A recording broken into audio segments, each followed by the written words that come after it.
पानीपत की लड़ाइयों का भारत में अपना ही इतिहास और महत्व है।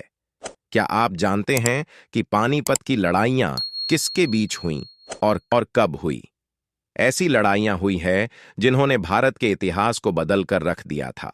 पानीपत की पहली लड़ाई बाबर और इब्राहिम लोधी के बीच हुई। बाबर का जन्म 14 फरवरी 1483 ईसा पूर्व को अफगानिस्तान के फरगाना प्रांत में हुआ। बाबर का पिता उमर शेख मिर्जा फरगना का एक तुर्क शासक था। 1494 ईसा पूर्व में बाबर का पिता एक छज्जे पर खड़ा होकर कबूतर उड़ा रहा था और छज्जा टूट जाने से उसकी मृत्यु हो गई।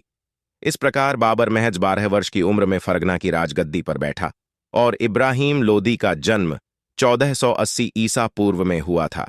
उनका शासन 1517 और 1526 ईसा पूर्व तक चला। इब्राहिम लोदी खून से अफगानी था और लोदी प्रशासन का अंतिम राजा था। वह अपने पिता सिकंदर लोदी का उत्तराधिकारी बने। 21 अप्रैल 1526 को पानीपत की पहली लड़ाई बाबर और लोदी साम्राज्य की हमलावर सेनाओं के बीच हुई। इस लड़ाई ने मुगल शासन के उद्भव को देखा और उपमहाद्वीप पर एक मजबूत पैर जमाया। किवदतियों के अनुसार यह शुरुआती लड़ाई थी जिसमें गन पाउडर फायर आर्म्स और फील्ड आर्टिलरी का उपयोग किया गया था। बाबर काबुलिस्तान का तिमुरिद शासक था और 1526 में दिल्ली के सुल्तान इब्राहिम लोदी की विशाल सेना को हराया। लड़ाई वर्तमान हरियाणा राज्य के छोटे से गांव पानीपत के पास हुई थी। इसमें कोई संदेह नहीं है कि यह क्षेत्र 12वीं शताब्दी के बाद से उत्तरी भारत के नियंत्रण के लिए कई निर्णायक लड़ाइयों का स्थल रहा है। यह अनुमान लगाया जाता है कि बाबर की सेनाओं की संख्या लगभग 15,000 पुरुषों और 20 से 24 टुकड़ियों के क्षेत्र तोपों से लैस थी। बाबर के अनुमान के अनुसार इब्राहिम लोदी की लगभग 1 लाख पुरुष, जिसमें शिविर अनुयायी शामिल थे, और कम से कम 1,000 युद्ध हाथियों के साथ युद्ध बल लगभग 30,000 से 40,000 पुरुष थे।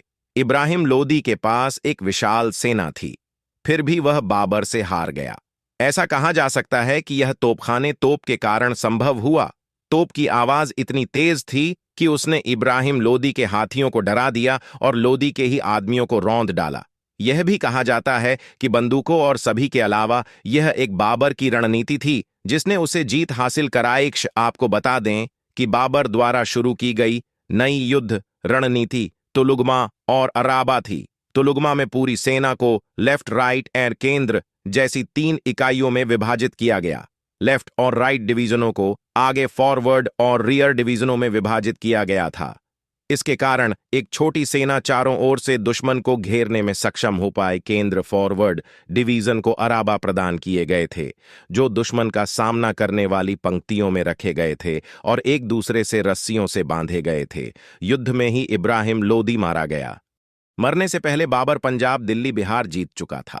मरने से पहले उसने खुद की किताब भी लिखी थी जिसमें उसके बारे में हर छोटी बड़ी बात थी। बाबर का बेटा हुमायूं था। कहते हैं जब वो 22 वर्ष का था तब एक भयानक बीमारी ने उसे घेर लिया। बड़े से बड़े वैद्य हकीम उसकी बीमारी को ठीक नहीं कर पा रहे थे। सबका कहना था अब भगवान ही कुछ कर सकते हैं। बाबर हुमायूं को बहुत चाहते थे। वे अपने उत्तराधिकारी को ऐसे मरते नहीं देख पा रहे थे। तब उन्होंने एक दिन हुमायूं के पास जाकर भगवान से प्रार्थना की कि वो चाहें तो उसकी जान ले ले, लेकिन हुमायूं को ठीक कर दे। उसी दिन से हुमायूं की हालत सुधरने लगी। जैसे जैसे हुमायूं ठीक होते गया, बाबर बीमार होते गया। सबने इसे भगवान का चमत्कार ही समझा। 1530 में हुमायूं जब पूरा ठीक हुआ, बाबर को मौत हो गई। बाबर का अफगानिस्तान ले जाकर अंतिम संस्कार हुआ। हुमायूं इसके बाद मुगल शासक बने और दिल्ली की गद्दी पर राज्य किया। अगर वीडियो पसंद आया हो तो वीडियो को लाइक करें और चैनल को सब्सक्राइब करें। धन्यवाद।